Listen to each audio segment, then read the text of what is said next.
A professor of law and former chairman of the Nigeria's National Human Rights Commission went on record on the night of April 1st, 2026, with a claim so specific that it cannot be dismissed as speculation.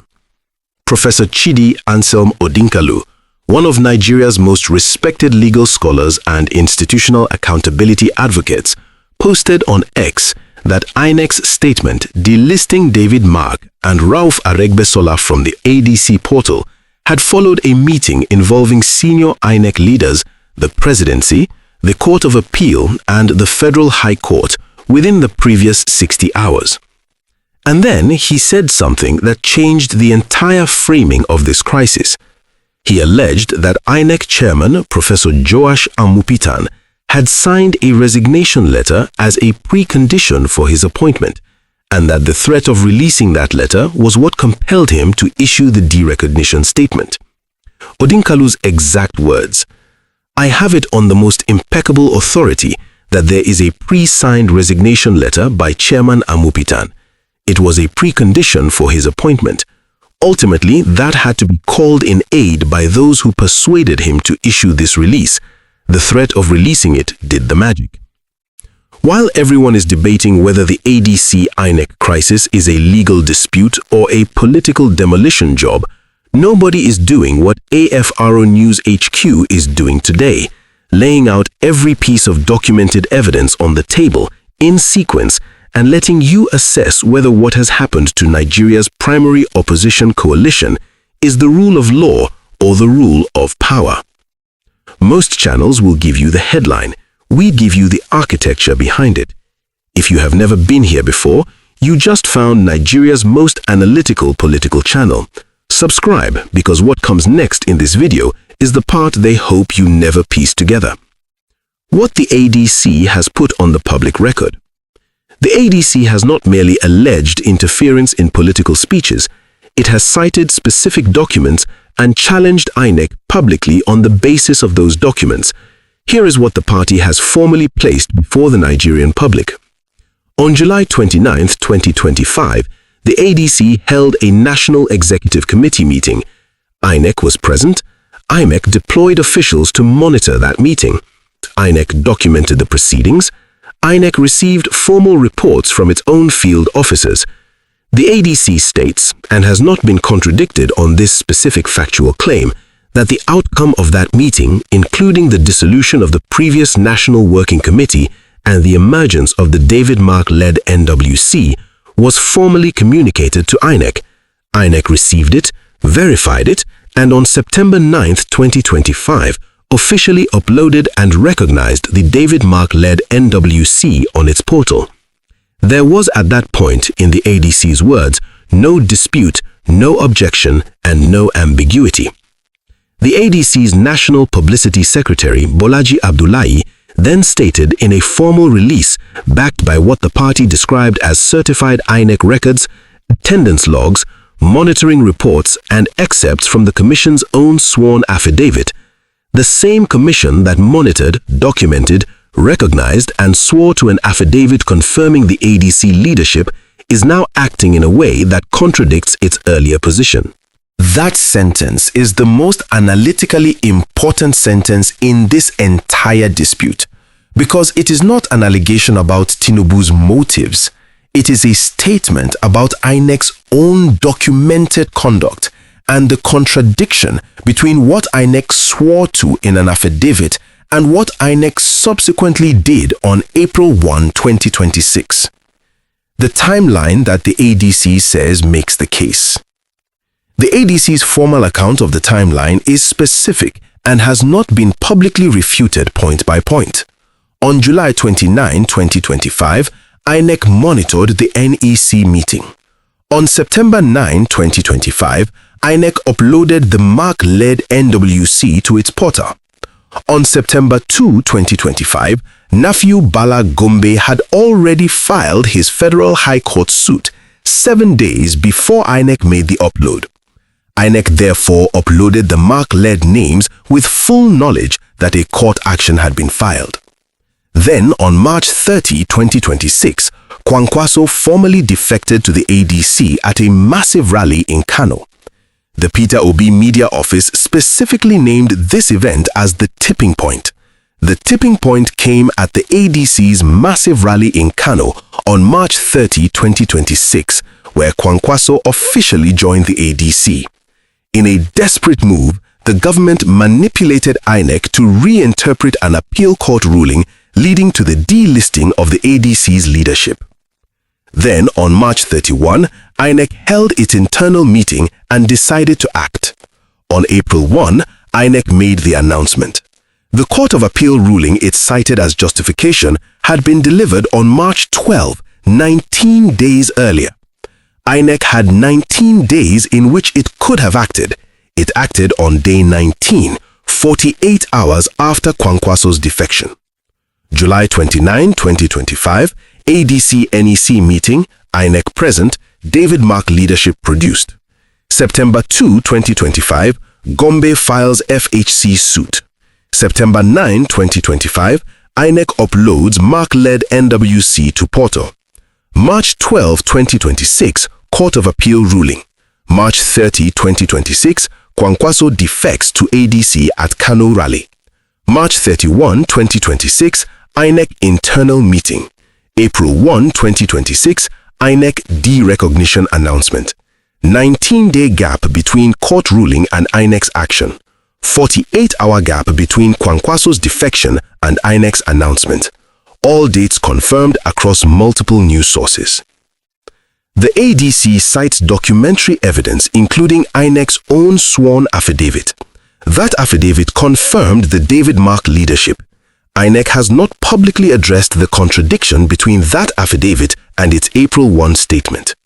We will return to what that silence means and whether the Nigerian public has the right to see INEC's sworn affidavit placed alongside its April 1 statement for direct comparison. The Peter Obi Media Office made a specific additional allegation that the Tinubu government pursued bizarre legislative changes that culminated in a detrimental amendment to the Electoral Act explicitly designed to exert pressure on the ADC. They named the Electoral Act 2026 amendment as a targeted instrument. We will return to what that specific allegation means and whether the legislative timeline supports it. Who is Chidi, Anselm, Odinkalu, and why it matters? Before presenting this allegation, AFRONEWSHQ must establish who is making it. Professor Chidi Anselm Odinkalu is not a political party spokesperson. He is not a paid commentator or an opposition ally. He is a professor of law, a senior advocate of Nigeria, and the former chairman of the National Human Rights Commission, Nigeria's government-established human rights body. He is one of the most credentialed institutional accountability voices in the country. When a man of that profile makes a specific allegation about a meeting between the Presidency, INEC, the Court of Appeal, and the Federal High Court, and then names a specific leverage instrument used against the INEC chairman, he is not speculating. He is making a professional accountability claim that he will be judged by. The four claims Odinkalu made. Odinkalu's ex-post on the night of April 1, 2026 made four specific claims. First, INEC's derecognition statement followed a meeting involving senior INEC leaders, the Presidency, the Court of Appeal, and the Federal High Court within the previous 60 hours.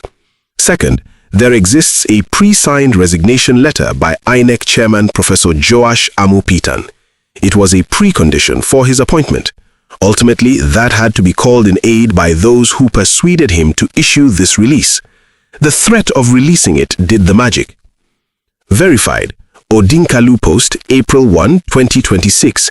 Professor Chidi Anselm Odinkalu, former NHRC chairman, professor of law, SAN, ex-post published night of April 1, 2026. Claims, 60-hour meeting involving INEC, Presidency, Court of Appeal, Federal High Court. Pre-signed resignation letter as precondition for Amupitan's appointment. Letter used as leverage. INEC's role should have been to seek clarification, not interpret. Statement widely reported. Business Day, Sahara Reporters, Arise News, Nigeria Info FM, TG News, Osun Defender. What has and has not been confirmed? AFRONEWSHQ must be precise about what is verified and what remains alleged. The Odinkalu claim has not been independently verified by any news organization. The Presidency has not responded to the specific allegation. The INEC Chairman has not addressed the pre-signed resignation letter claim directly. What is confirmed, a meeting between INEC officials and unnamed parties did occur in the period Odinkalu described. The timing of INEC's action, 19 days after the court ruling and 48 hours after Kwankwaso's defection, is documented fact. INEC chose to interpret a court ruling rather than return to the court for clarification, a procedural choice that multiple senior lawyers, including Odinkalu and human rights lawyer Abdul Mahmood, have publicly described as legally unjustifiable. The unanswered question, the one that AFRONEWSHQ puts on the public record today, is this. If the INEC chairman acted under institutional duress involving a leverage instrument, that is not just a political story. That is a story about whether Nigeria's Electoral Commission is structurally capable of being independent, not because of one man's character, because of the conditions under which he was appointed. And that question will not be resolved by the ADC's court case. It can only be resolved by a formal investigation into the here. Here is what makes Odinkalu's allegation analytically significant beyond its content. He is the only person who has gone on public record with a specific mechanism, not a motive, not a pattern, but a specific instrument by which the Presidency allegedly compelled the INEC chairman to act.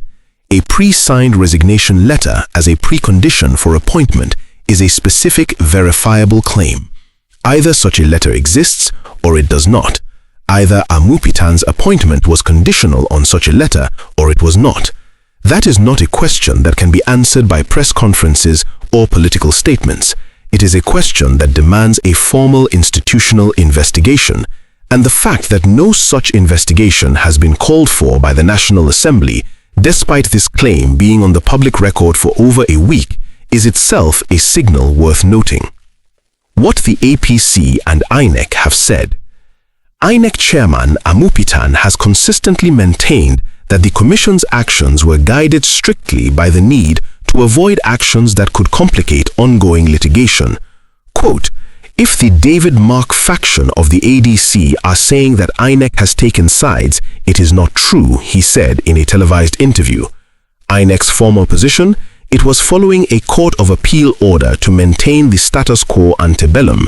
The Commission argues it cannot be blamed for complying with a judicial directive. APC chieftain Olatunbosun Oyintiloi Inoshon stated, quote, the President is a true Democrat and does not need to destabilize any party to secure re-election in 2027. The embattled ADC leadership should be courageous enough to tell Nigerians the truth rather than hold Tinubu responsible for the party's challenges. Tinubu is the President, not a court of law that directed the ADC to maintain the status quo pending the determination of a case. He further pointed out that 21 political parties remain registered with INEC, and allegations of a drift toward a one-party state are therefore exaggerated. The APC's National Publicity Secretary, Bayo Onanuga, went further, not denying interference but welcoming the outcome, publicly suggesting that INEC should deregister the ADC entirely. That statement is on the record. It does not exonerate the APC from the interference allegation, but it does establish the APC's preferred outcome, which is not a settled legal dispute, but an outright deregistration of the primary opposition platform. The strongest legal argument on the government side. The most intellectually honest argument available to INEC is straightforward. The Court of Appeal issued a preservatory order. That order directed all parties to maintain the status quo ante bellum, the situation existing before September 2, 2025.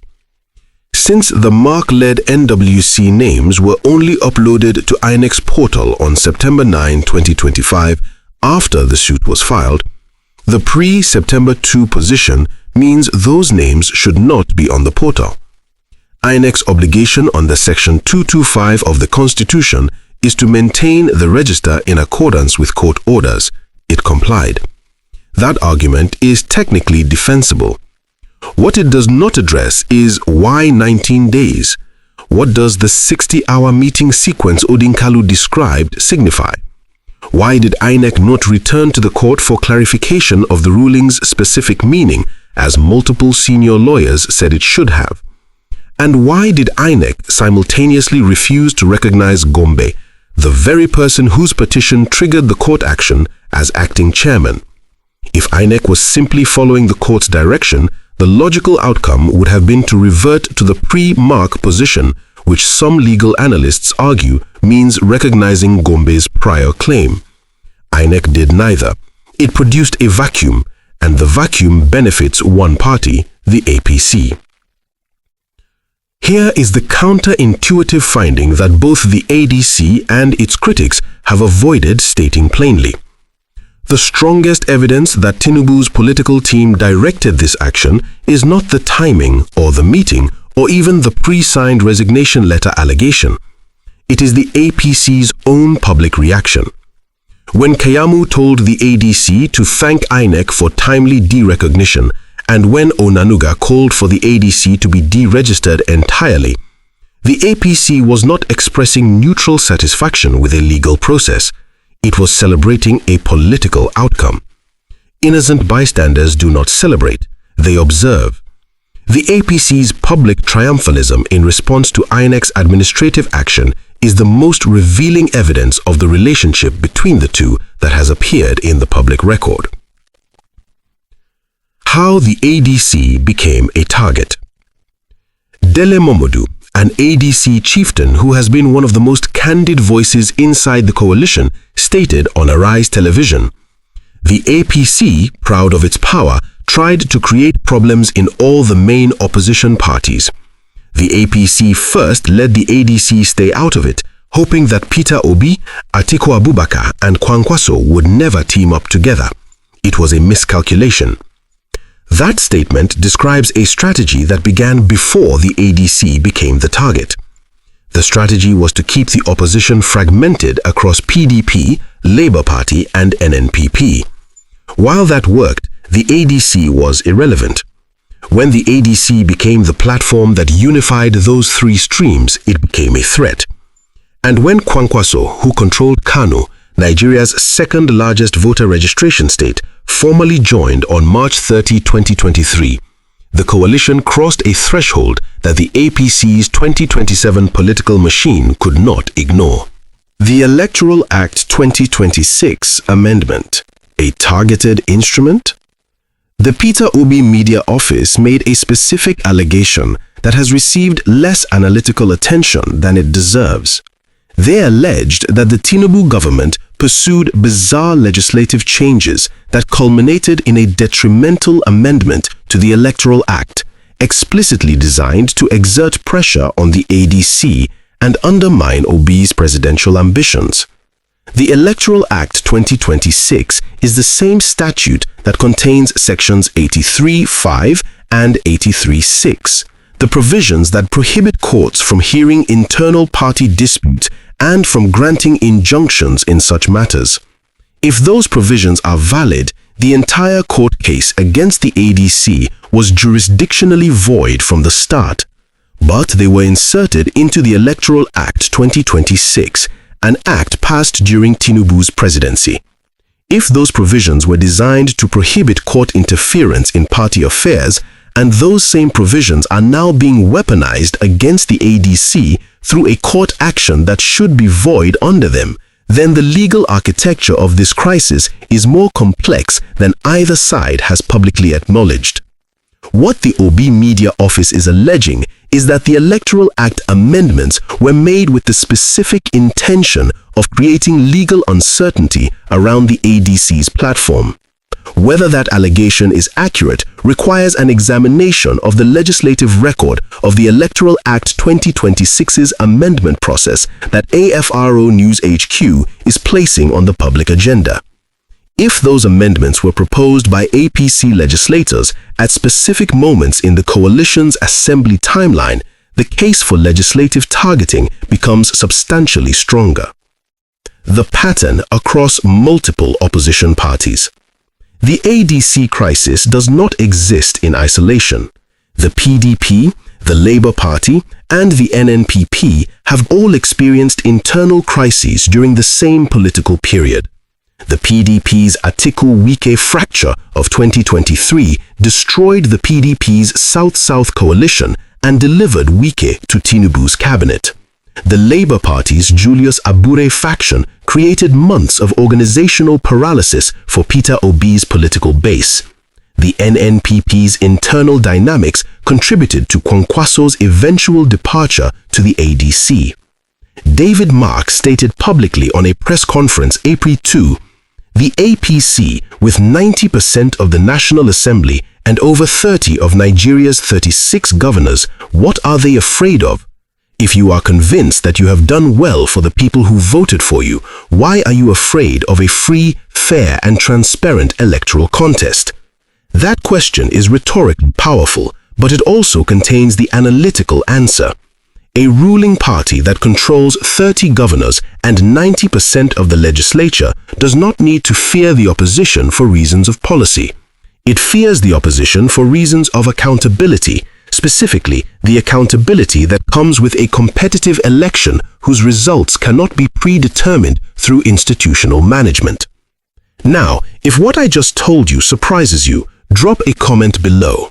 I want to know what you think before we get to the part that changes everything. Why this is bigger than the ADC?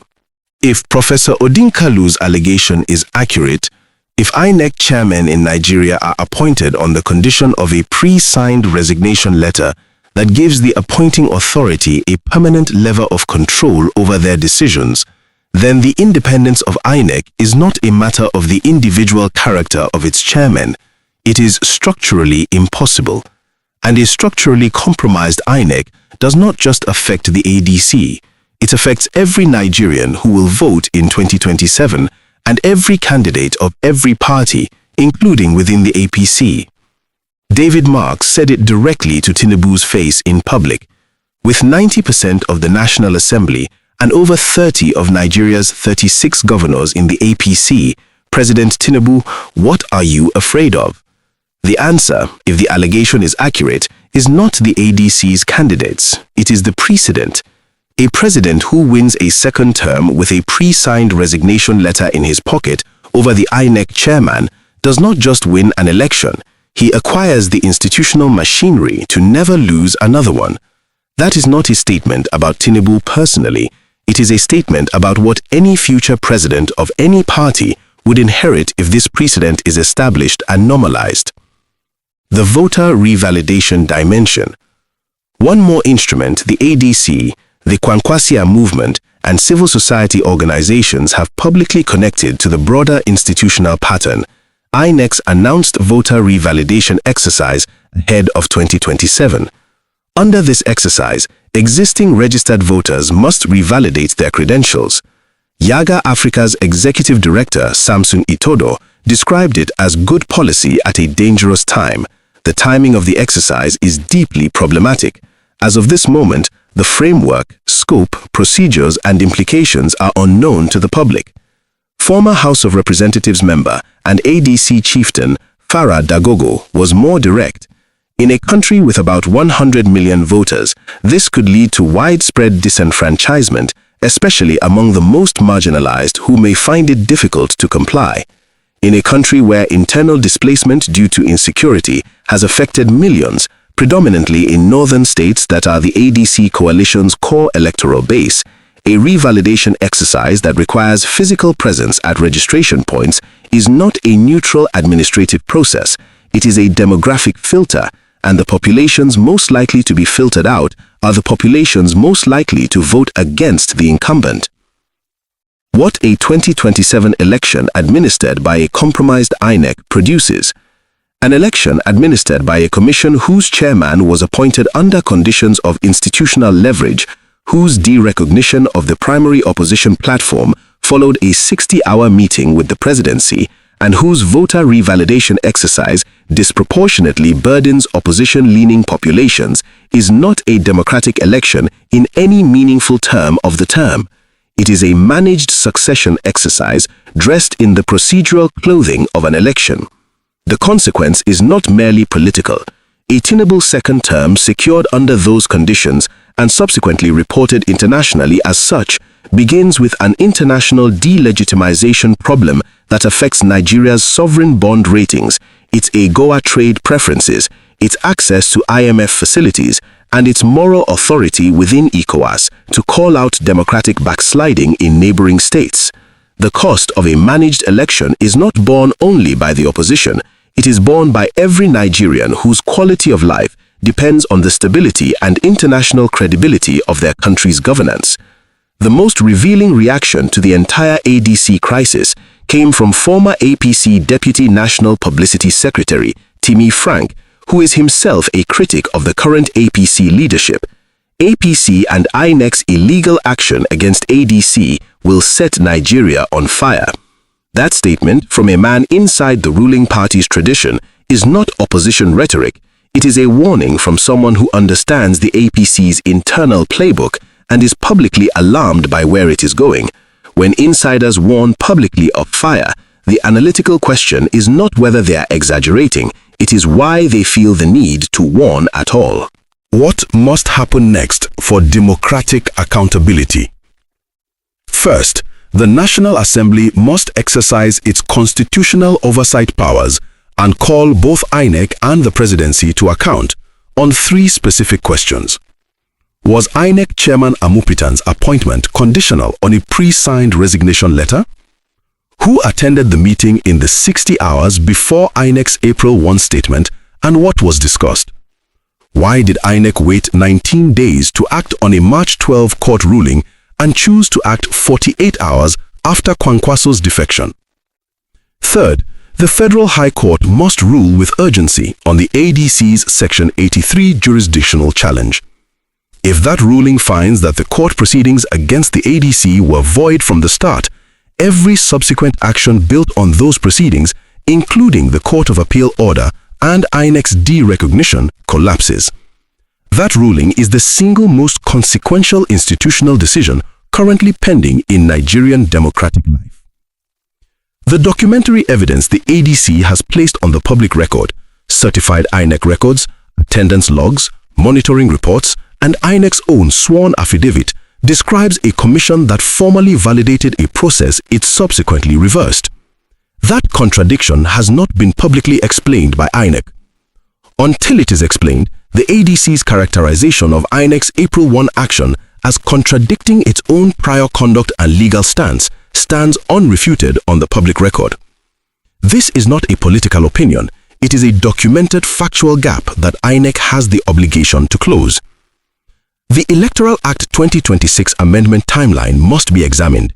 If APC legislators proposed or accelerated the insertion of provisions that simultaneously appear to protect parties from court interference, and that same framework is being weaponized to create administrative paralysis for the ADC, then the legislative targeting allegation made by the Peter Obi Media Office has a documentable foundation.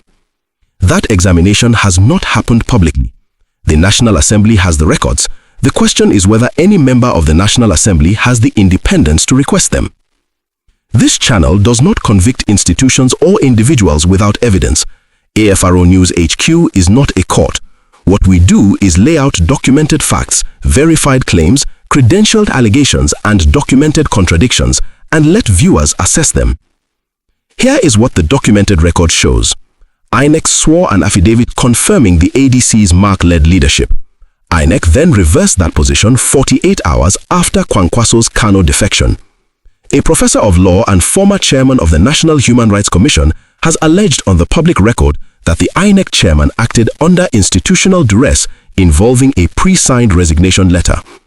The APC publicly celebrated the outcome and called for the ADC's complete deregistration. INEC has not explained the 19-day gap between the court ruling and its action. No National Assembly investigation has been convened.